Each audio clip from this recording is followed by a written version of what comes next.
తీరాన్ని తాకింది మోంతా తుపాను ధాటికి అటు శ్రీకాకుళం నుంచి ఇటు శ్రీ పొట్టి శ్రీరాములు నెల్లూరు జిల్లా వరకు ఉన్న తీర ప్రాంతం మొత్తం కూడా సముద్రపు ఉధృతి అత్యంత ఎక్కువగా ఉన్నట్టుగా తెలుస్తోంది. అలలు ఎగసి పడుతున్నాయి.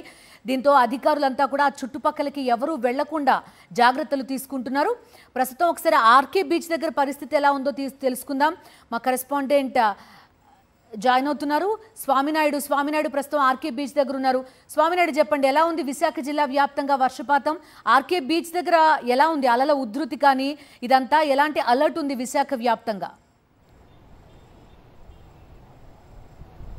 బిందు, రాష్ట్రాన్ని 2 రోజుల పాటు వణికించిన మోంతా తుఫాన్ కొద్దిసేపటి క్రితమే తీరాన్ని తాకింది. ఈ ప్రక్రియ పూర్తి కావడానికి మరొక 3-4 గంటల సమయం పడుతుందని అధికారులు చెప్తున్నారు. ఈ సమయంలో ఈ నేపథ్యంలోని తుఫాన్ తీరాన్ని తాకిన నేపథ్యంలోని 90 నుంచి 100 కిలోమీటర్ల వేగంతో బలమైన గాలులు వీస్తాయని చెప్పి అధికారులు చెప్పారు. ఇప్పటికే బలంగా గాలులు వీస్తున్నాయి. ప్రస్తుతం మనం ఆర్కే బీచ్ దగ్గర ఉన్నాము. ఇక్కడ సముద్రాన్ని చూడవచ్చు. అల్లకల్లోలంగా సముద్రం మారింది. సాధారణ సమయంలో కంటే ఒక 100 మీటర్లు ముందుకు సముద్రం చొచ్చుకు వచ్చింది. అలాగే అలలు కూడా ఎగసిపడుతున్నాయి.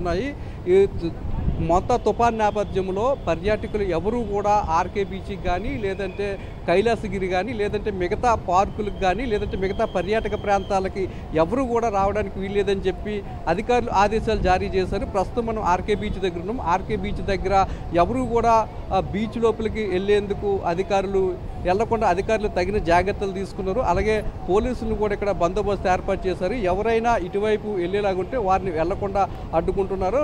సముద్రం రఫ్గా ఉంటుంది కాబట్టి ఈ సమయంలో ఎవరు కూడా వెళ్ళడానికి వీల్లేదు. పర్యాటకులనే ఇప్పటికే రావద్దని చెప్పాం కాబట్టి ఎవరైనా నగరవాసులు ఇటువైపు వచ్చేలాగుంటే పోలీసులు మాత్రం ఎవరిని ఇటువైపు రానివ్వడం లేదు.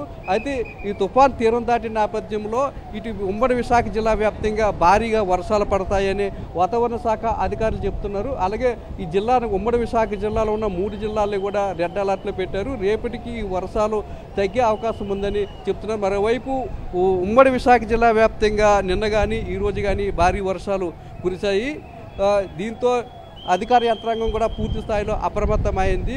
ఇటు ఏజెన్సీలో కానీ, ఇటు అనకాపల్లి జిల్లాలో కానీ, ఇటు విశాఖ జిల్లాలో కానీ ఎక్కడ చూసినా భారీ వర్షాలు కురియడంతో కొన్ని చోట్ల కొండ చర్యలు విరిగిపడ్డాయి. ఏజెన్సీ ప్రాంతంలో కూడా పర్యాటకులు రావద్దని చెప్పి అధికారులు ఆదేశాలు జారీ చేశారు. మరోవైపు అనకాపల్లి జిల్లాకి వచ్చేసరికి కూడా పంటలు నీట మునిగాయి. అక్కడ వాగులు వంకలు కూడా పొంగు పొర్లే పరిస్థితి నెలకొంది. ఇక విశాఖపట్నానికి వచ్చేసరికి విశాఖపట్నంలో కూడా కురిసిన భారీ వర్షాలకు మేఘాద్రిగడ రిజర్వేయర్ గేట్లు కూడా ఎత్తడం జరిగింది. అలాగే కొన్ని చోట్ల కొండ చర్యలు కూడా విరిగిపడ్డాయి. మరికొన్ని చోట్ల నీటిలో ఇల్లులు కూడా మునిగిన పరిస్థితి మనకి కనిపించింది. అయితే తుఫాన్ తీరాన్ని దాటిన నేపథ్యంలో భారీ వర్షాలు పడతాయని అధికారులు చెప్పిన నేపథ్యంలో అధికార యంత్రాంగం కూడా అప్రమత్తంగా ఉంది. అలాగే ఆర్కే బీచ్లో కూడా పూర్తిగా బందోబస్తును ఏర్పాటు చేశారు. ఎవరిని కూడా సముద్రం దగ్గరికి వెళ్ళలేకుండా అధికారులు తగిన జాగ్రత్తలు తీసుకుంటున్నారు. 2 రోజుల పాటు భయంగా బతికిన ప్రజలకి కాస్త తుఫాన్ తీరం దాటడంతో ఊపిరి పీల్చుకున్నట్లయింది. అయినప్పటికీ కూడా తుఫాన్ తీరం దాటినప్పటికీ కూడా దీని ప్రభావం మరొక 2 రోజులు ఉంటుంది కాబట్టి ప్రజలంతా అప్రమత్తంగా ఉండాలని చెప్పారు. తుఫాన్ తీరం దాటిన సమయంలోనే పెద్ద ఎత్తున భారీ వర్షాలు కాబట్టి ప్రజలు ఎవరు కూడా బయటికి రావద్దు, ఇళ్ళకే పరిమితం అవ్వాలని చెప్పి అధికారులు చెప్తున్నారు. బిందు, రైట్. నాయుడు, మీరు చుట్టుపక్కల ఆర్కే బీచ్ చూస్తున్నా, అటు విజయనగరం, శ్రీకాకుళం కానీ ఈ చుట్టుపక్కల ప్రాంతాల్లో మొత్తం సముద్ర తీరం, పోర్టులు అన్నింటిలో కూడా ప్రమాద హెచ్చరికలు కనిపిస్తున్నాయి. ఎలా ఉంది పోర్టులో పరిస్థితి? కాకినాడ పోర్టు వరకు అయితే 10వ నెంబర్ హెచ్చరికను జారీ చేశారు. విశాఖపట్నం, గంగవరం పోర్టులకు సంబంధించి 9వ నెంబర్ హెచ్చరికను జారీ చేశారు. రేపటికి తుఫాన్ తీరం దాటింది కాబట్టి రేపటికి ఈ ప్రమాద హెచ్చరికలను తగ్గించే అవకాశం అయితే కనపడుతుంది. అయితే తుఫాన్ తీరం దాటినప్పటికీ కూడా సముద్రం ఇంకా అల్లకల్లంగానే కనపడుతుంది. మామూలుగా చూడొచ్చు మనం. మామూలు సమయంలోని ఈ కెరటాలు కాస్త నెమ్మదిగా ఉంటాయి. తుఫాన్ నేపథ్యంలోని సముద్రం అంతా అల్లకల్లంగా మారడంతో పాటు మరొక 100 మీటర్ల వరకు ముందుకు చొచ్చుకు రావడమే కాకుండా పెద్ద ఎత్తున అలలు కూడా ఎగసిపడుతున్నాయి. ఇది ఆర్కే బీచ్లోనే కాదు, ఇటు భీమిలి బీచ్ కానీ, రుషికొండ కానీ, లేదంటే శ్రీకాకుళం, విజయనగరం జిల్లాల్లో ఉన్న సముద్ర తీర ప్రాంతాల్లో కూడా ఇదే పరిస్థితి కనపడుతుంది. కోస్తా ఆంధ్ర తీర ప్రాంతంలో ఉన్న సముద్రం అంతా ఇదే రకంగా ఉంటుందని చెప్పి వాతావరణ శాఖ అధికారులు చెప్తున్నారు. తుఫాన్ తీరం దాటిన తర్వాత కూడా ప్రజలు అప్రమత్తంగా ఉండాలి. ఎవరు కూడా సాహసాలు చేయొద్దు, ఎవరు కూడా సెల్ఫీలు తీసుకునేందుకు సముద్రం ఒడ్డుకి కూడా వెళ్ళొద్దు, వెళ్ళి ప్రాణాల మీదకు కొని తెచ్చుకోవద్దని కూడా అధికారులు చెప్తున్నారు. కాబట్టి తుఫాన్ తీరం దాటింది కాబట్టి మరొక 48 గంటలు దీని ప్రభావం ఉంటుంది. కాబట్టి ప్రజలంతా కూడా అప్రమత్తంగా ఉండాలి. ఎవరు కూడా అందరూ కూడా అధికారులు సూచించిన సూచనలు పాటించాలి. ప్రాణాలతో చెలగాటమాడొద్దు, అందరూ కూడా జాగ్రత్తగా ఉండాలని చెప్పి అధికారులు చెప్తున్నారు. Bindu. Okay Naidu, thank you.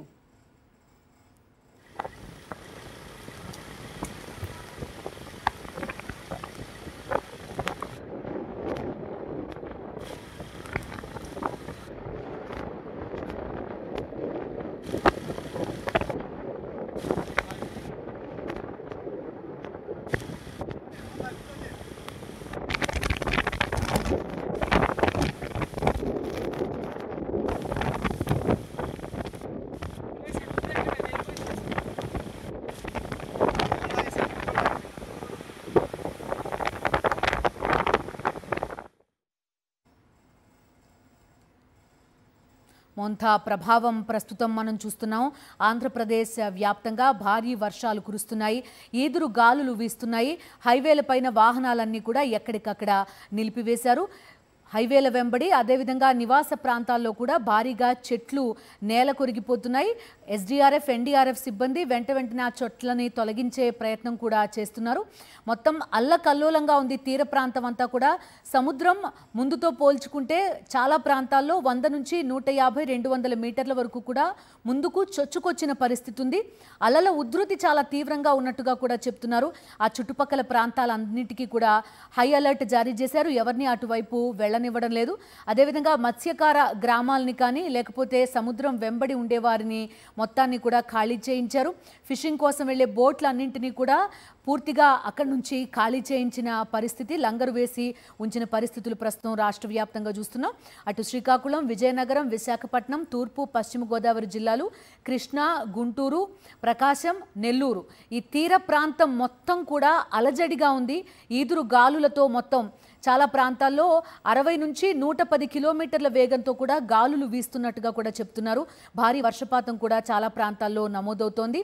అటు కొన్ని జిల్లాలకైతే ఫ్లాష్ ఫ్లడ్ అలర్ట్ జారీ చేశారు. తెలంగాణకి సంబంధించి ఇటు నల్లగొండ, భద్రాద్రి కొత్తగూడెం జిల్లాలకి సంబంధించి ఫ్లాష్ ఫ్లడ్ అలర్ట్ ఇచ్చారు. దీని ప్రభావం కేవలం ఆంధ్రప్రదేశ్ పైనే కాకుండా అటు ఛత్తీస్గఢ్, ఒడిషా ప్రాంతాలపైన కూడా తీవ్రంగా ఉన్నట్టుగా చెప్తున్నారు. అంతర్వేదిపాలెం దగ్గర 7 గంటల 40 నిమిషాల ప్రాంతంలో తీరాన్ని తాకింది మోంతా తుపాను. వచ్చే 4 గంటల పాటు ఈ తీరాన్ని దాటే ప్రక్రియ ఉంటుంది. ఆ సమయంలో భారీ వర్షంతో పాటు ఈదురు గాలులు వీస్తాయని కూడా అధికారులు హెచ్చరికలు జారీ చేస్తున్నారు. ప్రస్తుతం మనం చూస్తున్నాం తుపాను కారణంగా చాలా చోట్ల ప్రజలు ఇరుక్కుపోయిన పరిస్థితి. ఒక గర్భిణిని తీసుకొస్తున్న దృశ్యాలు కూడా ప్రస్తుతం మనం చూస్తున్నాం. చిమ్మ చీకటి మొత్తం కూడా ఒకవైపు ఈదురు గాలులు వర్షం నేపథ్యంలో అక్కడి నుంచి దాటుకుంటూ కూడా ఒక గర్భిణిని చిమ్మ చీకట్లో తీసుకొస్తున్న దృశ్యాలు కూడా ప్రస్తుతం మనం చూస్తున్నాం. సో ఒక హై అలర్ట్ పరిస్థితి ఉంది. ఎవరు కూడా ఇళ్ల నుంచి బయటకు వెళ్ళొద్దు అని హెచ్చరికలు జారీ చేశారు. ఎవరికి వారు అప్రమత్తంగా ఉండాలి. చెట్లు, అదేవిధంగా కొంత పాత భవనాలు ఇలాంటి చోట్ల ఉండేవారంతా కూడా అత్యంత అప్రమత్తంగా ఉండాలి. చుట్టుపక్కల పునరావాస కేంద్రాలు ఏవైనా ఉంటే కనుక అక్కడికి తరలి వెళ్ళమని కూడా అధికారులు హెచ్చరికలు జారీ చేస్తున్నారు. మొత్తం సిబ్బంది, అధికారులు కూడా హై అలర్ట్ పైన ప్రస్తుతం ఉన్నారు. ఎప్పటికప్పుడు పరిస్థితిని పర్యవేక్షిస్తున్నారు. కాకినాడ తీరంలో ఏకంగా 10వ నంబర్ ప్రమాద హెచ్చరిక జారీ చేశారు. అటు అంతర్వేదిపాలెం దగ్గర తీరం తాకడంతో ఆ చుట్టుపక్కల ప్రాంతం, పర్టికులర్గా కోనసీమ ప్రాంతం మొత్తం అంతా కూడా హై అలర్ట్ పైన ఉంది. అక్కడ భారీ వర్షపాతం నమోదవుతోంది. ఈదురు గాలుల తీవ్రత కూడా చాలా ఎక్కువగా ఉన్నట్టుగా చెప్తున్నారు. సముద్ర తీరం మొత్తం అల్లకల్లోలంగా కనిపిస్తోంది. చూస్తున్నాం ప్రస్తుతం హైవేల పైన కూడా వాహనాల్ని ఎక్కడికక్కడ నిలిపివేసిన పరిస్థితి. కొంత ప్రయాణాలు కూడా మానుకోవాలని చెప్తున్నారు.